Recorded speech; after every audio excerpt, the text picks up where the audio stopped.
ఒకప్పుడు ప్రపంచ క్రికెట్ను శాసించిన ఆస్ట్రేలియా జట్టు ప్రస్తుతం వరుస ఓటములతో తీవ్ర ఇబ్బందుల్లో ఉంది.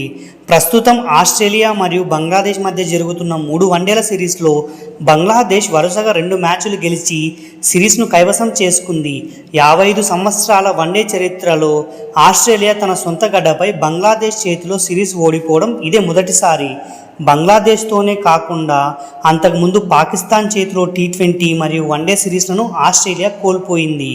అంతేకాకుండా ఇంగ్లాండ్తో వన్డే సిరీస్, టీమిండియా చేతిలో టీ20 సిరీస్ మరియు శ్రీలంక చేతిలో వన్డే సిరీస్లలో కూడా ఆస్ట్రేలియా ఓటమిని చవిచూసింది. వీటన్నిటితో పాటు 2026 టీ20 వరల్డ్ కప్లో ఆస్ట్రేలియా గ్రూప్ స్టేజ్లో నిష్క్రమించడం గమనార్హం.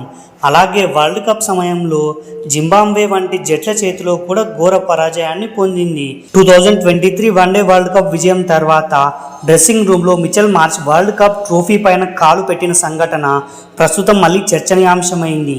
ఆ సంఘటన తర్వాతే ఆస్ట్రేలియా క్రికెట్ పతనం మొదలైందని సోషల్ మీడియాలో నెటిజన్లు ట్రోల్ చేస్తున్నారు.